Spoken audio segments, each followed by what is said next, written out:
Hello everyone, welcome back to Toy's channel. Today I have got the Bandai SH Monster Arts Zinogre figure from Monster Hunter, and I'm really excited to opening this because this is one of my favorite monsters since the Monster Hunter 3rd Portable on the PSP. And now that time's gone on, it's easier to kick his ass than the PSP day. Previously they've released the Rathalos and the Nagakuga one, but I just went into those. Maybe Rathalos, but the size was too big.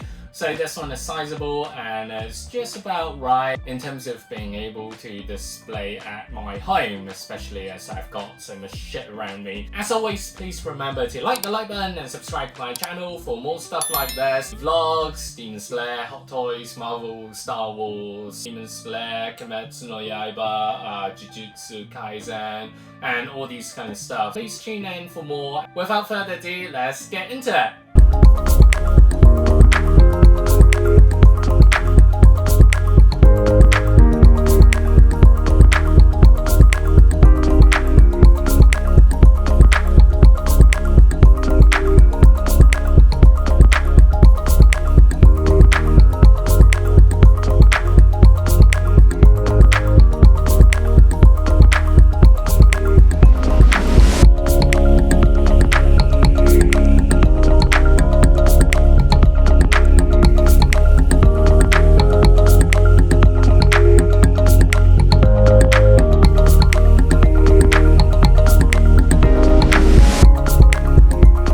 See the Zinogre figure is laminated in reflective plastic as well as the Monster Hunter logo here, so it looks pretty cool. And you get this really prestige feeling as well because on the side here in the other areas it's smooth plastic, thinly coated on the cardboard, and also with the Zinogre sign here on the left hand top, it reflects as well and it's in gold.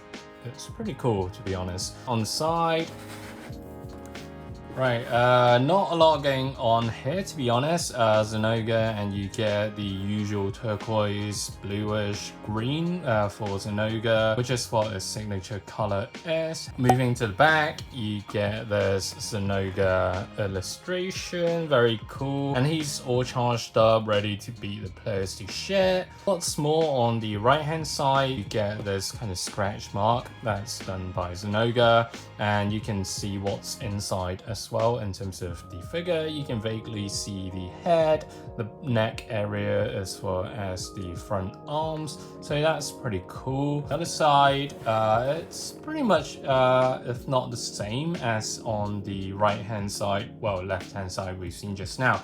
So moving on to the top, SH Monster Arts Zinogre with the close up on the head here. Color gradient is great, the artwork is fantastic, smooth cardboard plastic, and yeah, it's just really nice smoothness and all.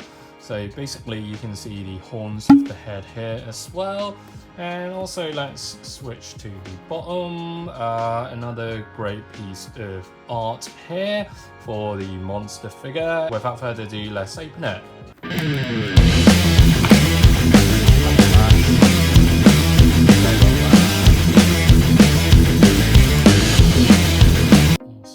Instruction manual. Basically you can change the claws around. You can essentially switch them around.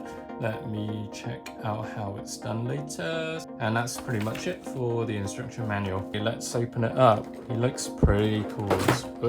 What drops behind me is the base and claw you have seen just now on the manual of the different claws that you can kind of change and be interchangeable with.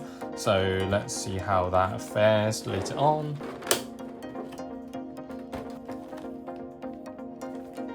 Wow, okay, looks pretty amazing. Oh, I'm so excited. Oh gosh, look at the colors. The color job is really well done. Look at it. There's some parts that are reflective as such, and also there's a lot of jointed areas. So the movability for the figure should be quite flexible, and head looks okay. And also the furs and stuff looks really darn cool. To be honest, I don't know where to start in this review, but I'm just really happy and overwhelmed by the quality and scope of this figure, as it's one of my favorite monsters in the Monster Hunter series. I really am happy with this product. Okay, so let's start off with the head.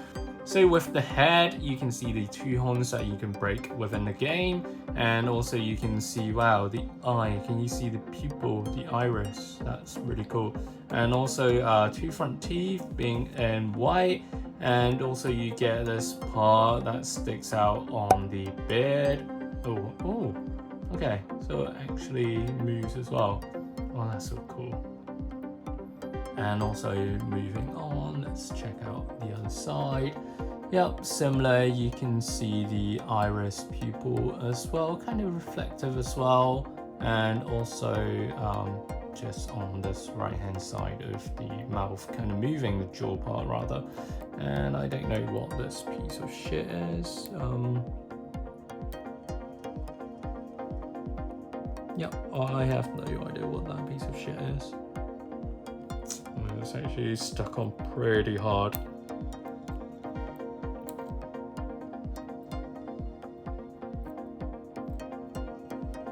Okay, somehow I got it off and I don't know where that piece of plastic is. Probably in the body itself, but oh well. Okay, let's run through the movability of the figure as a whole. So the jaw area can be moved like this.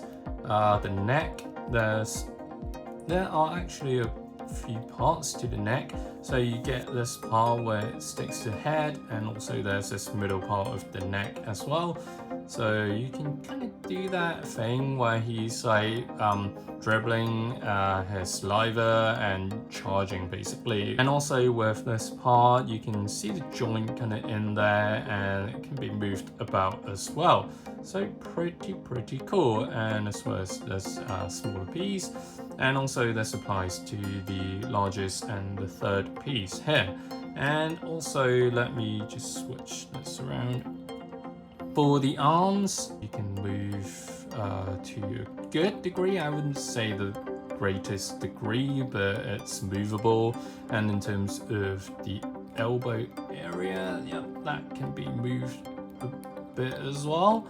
And also with the arms and hands, front of the feet can be moved as well. This here is just a piece of extra plastic part that is attached, so you don't get this kind of ugly joint that runs in between, and it covers it up because there should be a large gap there, and that's a very clever way to disguise it. So yeah, I love what they've done here as well in terms of designing the top part of the body. And moving on, let's go to the bottom part from waist down onward. As you can see, this can be moved a bit as well as such. So yeah, left and right as well. And in terms of the legs, similar to the arms, but oh yeah, okay. So depending on how you maneuver the joint, it should be able to change quite a fair bit in terms of gesture. And also with the knee area, it can be moved. It's a separate piece on its own in dark brown. Also, they have got the feet that can be moved as well with the ball joint. So that's pretty awesome. And lastly, let's go through the tail. So the tail have a lot of joints, but I don't know how or where I should start counting, because there are tons and tons of these smaller pieces that are joining the tail together. So let's see, 1, 2, 3, 4, 5, 6, 7, 8, 9, 10. Yep, 10, because this one doesn't move at the end. So 10 pieces just for the tail, so it's pretty darn awesome. And you can turn the tail around as such, so it's pretty flexible in regards to what you can do here. And also move the tail up. Although the angle isn't that great, but it does a good job of giving that realism of how much in terms of angle it can move, because of course you're not going to have the tail all the way to the front of the head. That's not a rational design, and yeah, I really like it. I really like it. Let me play around for a bit first. Actually, let me go through the base with you guys before I do that. So let's take the base piece out. Right, it's a thin piece of plastic. I love the color job, to be honest. It's simple and it stands for where we encounter Zinogre for the first time at the mountain kind of area.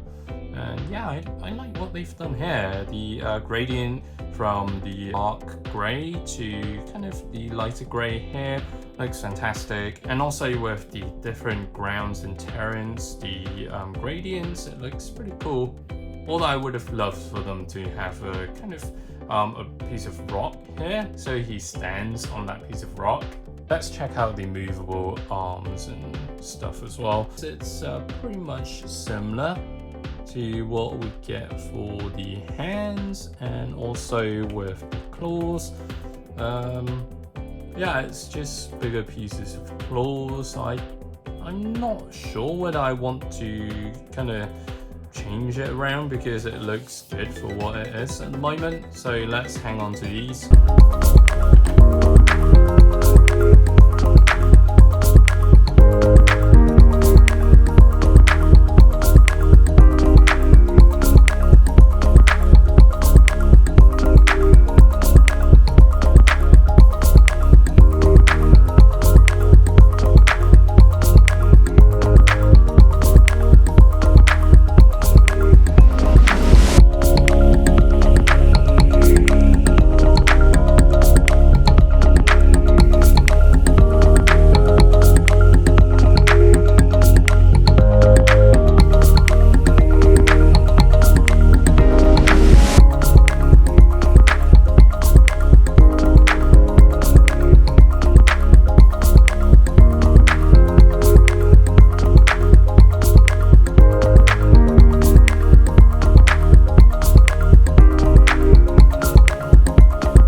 Okay guys, so what do you think of this figure? In my point of view, I really love it in terms of the scalp that's really detailed, whether it's the head, the furs, the arms, the feet, or even the base, and especially the tail, to be honest. And it just looks absolutely amazing. So much details everywhere and a lot going on in the different parts of the body. And also the color job is really well done in terms of having the different colors, the gradients, and even some of the shiny bits that are on the shoulder and some of the arm areas. That's pretty cool. And also movability, there's a lot of areas where you can move and play about, especially with the furs and the tail and to some extent the arms as well. So overall, I really do like this figure. In terms of the price point, it's on par as well. It's around 10,000 yen or so, which is not bad, to be honest. And for a SH Monster Arts figure, this is my first one, and not one bit was I disappointed with this figure. So I hope this review has helped you guys out, and also as always, please like the like button and subscribe to my channel for more stuff like this: Marvel, Hot Toys, Star Wars, Demon Slayer, vlogs, Pokemon, Bear Breaks, PS5 stuff, etc. So tune in again, and I'll see you guys next time. Stay safe and see ya!